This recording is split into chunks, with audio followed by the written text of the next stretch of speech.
Hi, and welcome to 647. 6 stories for 7 a.m. because there is a famine of truth in our land. And this is your quick news fix.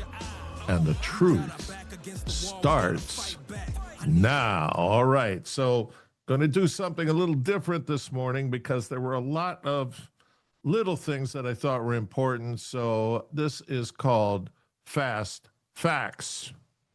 Going back to the condo sales story.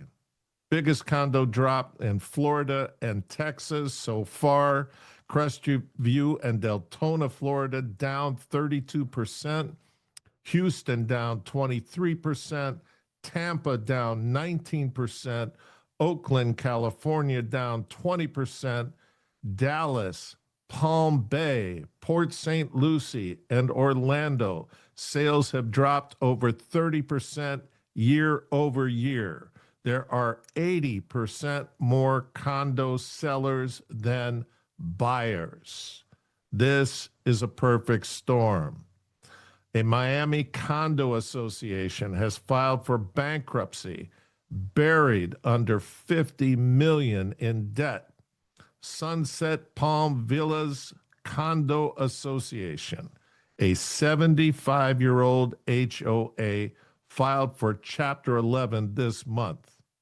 This is the tip of a giant iceberg.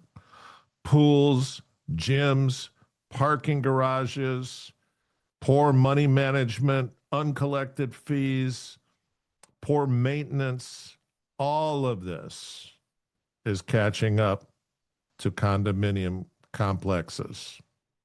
And this can definitely catch owners in a free fall. A single family residence may be a better bet for the next 3 years if you can't wait this out. Not good, folks. All right, Amazon Prime Day was yesterday. Who knew? I guess a lot of people pay attention to it. If you knew, sales dropped 40% over last year. Bezos increased the big event from 2 days to 4 days this year, thinking that would generate more business. So far, it has not. Just a hunch. Maybe throwing an Attila the Hun wedding extravaganza in Europe full of fake friends and Hollywood garbage wasn't the best look for a road-weary, inflation-bedraggled public trying to kill pain by buying crap they don't need. It's not working. All right, following up on Superman, it's tanking. You know why? Liberals destroy icons with all of their conflicted nonsense and too much money to throw at it. Pro tip, maybe truth, justice, and the American way was your first clue, you overindulged, self-righteous clowns.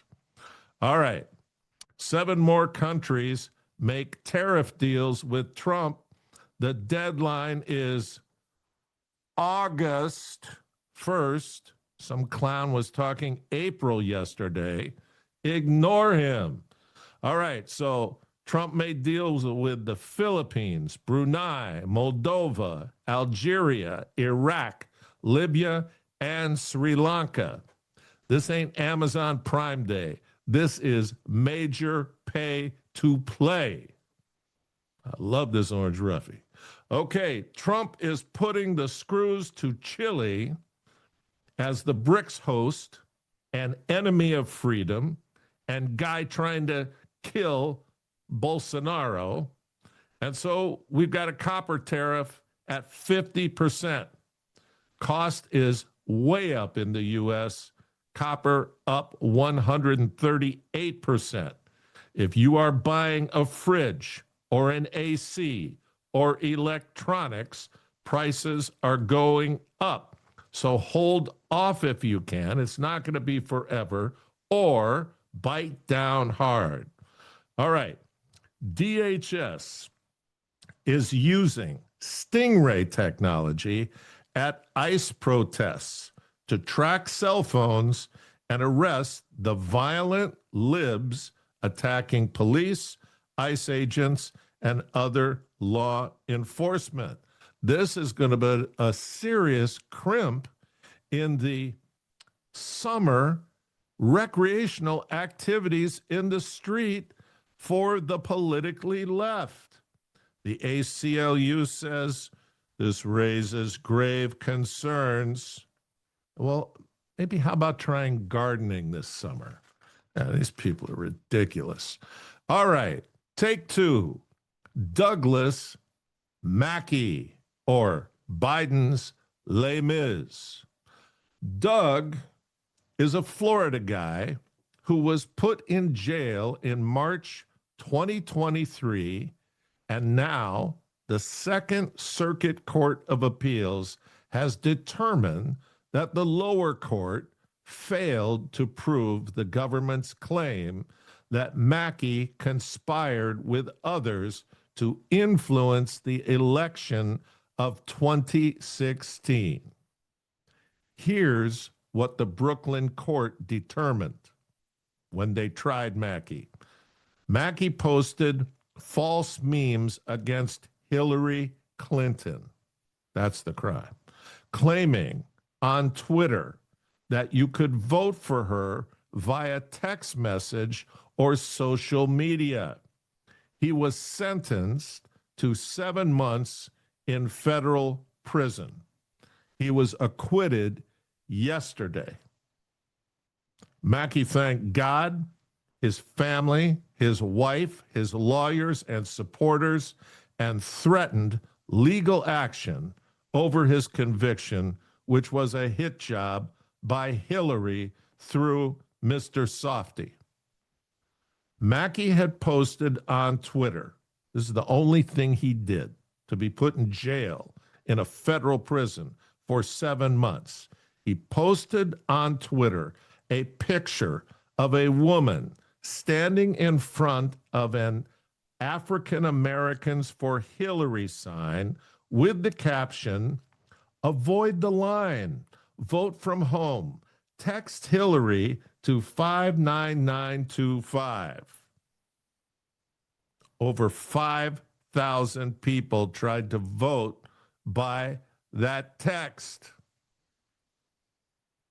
And that's Mackey's conspiracy to defraud elections. Just wait until the 2020 receipts get cashed, and they're going to get cashed in the next year. And you know what, Hillary, you better leave town. Go see the Macrons. All right, take three. Green Acres is the place to be. It is for Pope Leo XIV. The woke Pope traveled to his 135-acre summer palace, Castle Gandolfo, in south of Rome to celebrate his green papal mass. That's what I said, to celebrate the green papal mass.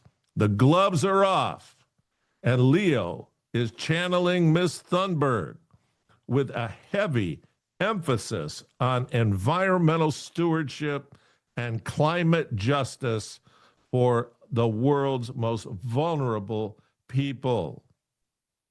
Who needs a woke pope who worships in UN speak? That was a good sentence, and I trashed it.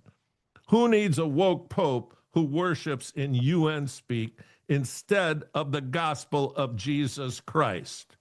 Does every institution have to be compromised by the globalista cartel? This is about the debauchery of the Latin Mass and not helping vulnerable people by controlling their liberty. Yesterday, the woke Pope's hand encouraged the removal of John Henry Weston who co-founded LifeSite News 30 years ago in Canada, the board voted 5-4 and asked him to step down at the request of donors who no longer want a hardline pro-lifer conflicting with the woke Pope's vision of climate justice for vulnerable people. Apparently, Jesus did not say, "Suffer the little children to come to me." And this guy's an American too. It's just all a shame. All right, take 4. Candace, Brigitte, Trump, Macron, and peace in Ukraine. Let's dive in and remember, you can't handle the truth.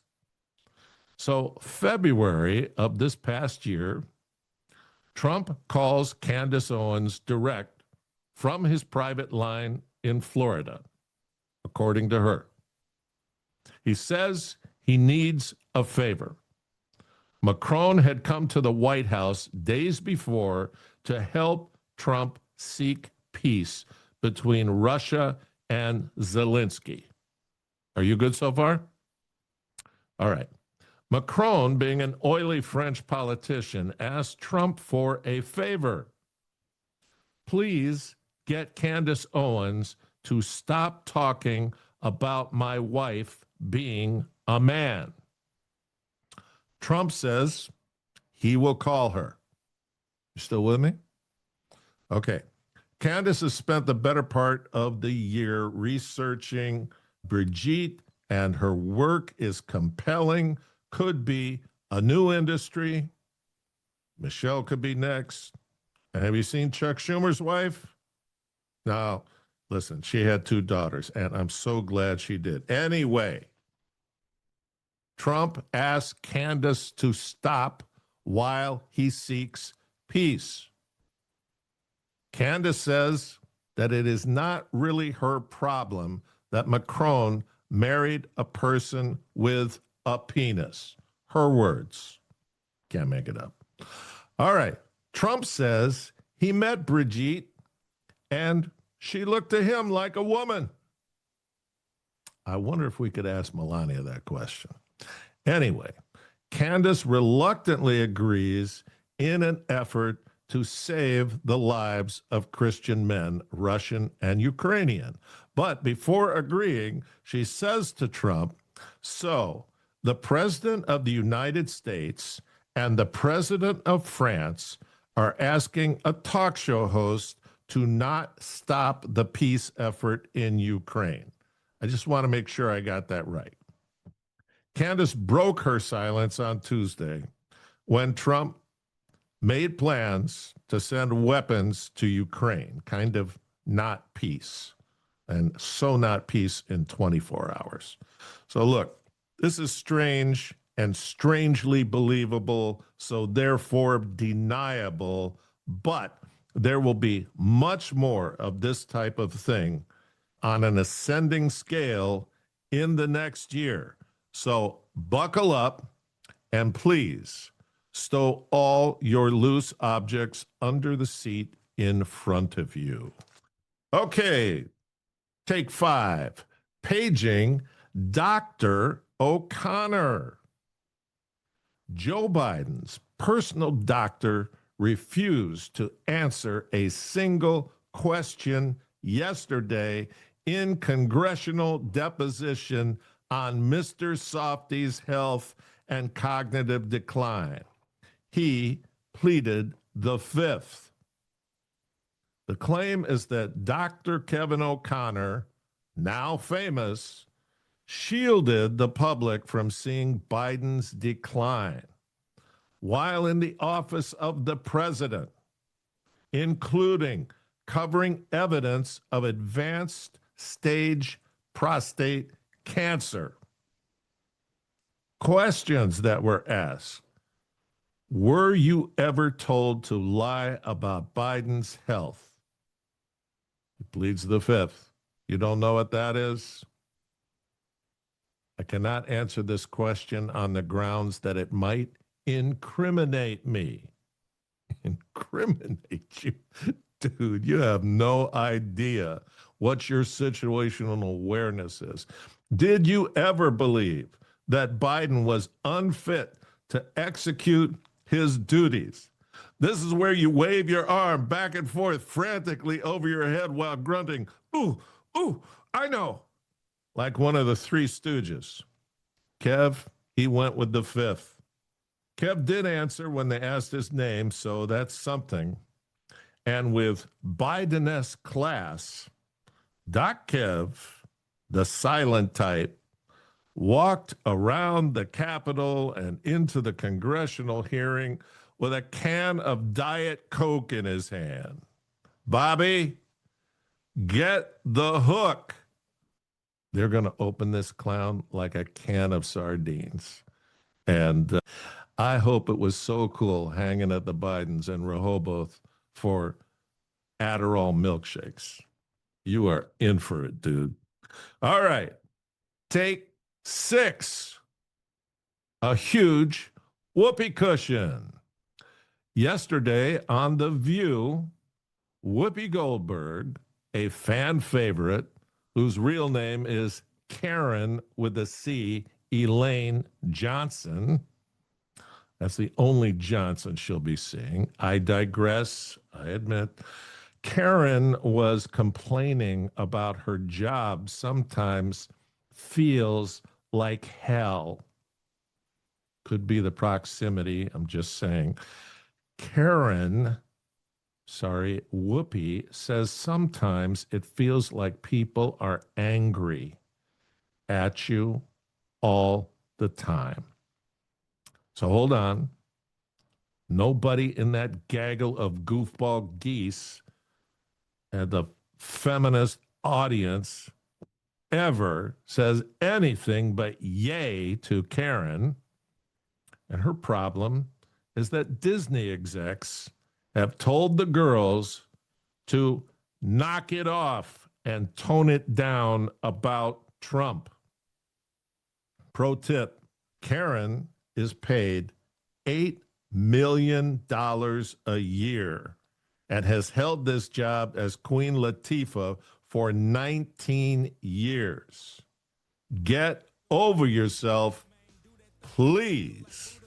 But we don't want you to get over us. So we want you to like us, share us, ring that bell in the upper right. Above all, make comments. I got a lot of great comments yesterday, and I deeply appreciate them. And there's only one other thing to say on a Thursday. You're starting your glide slope here, and I want God to bless you, and he will. All right, that's enough. If you want the truth, don't close your eyes.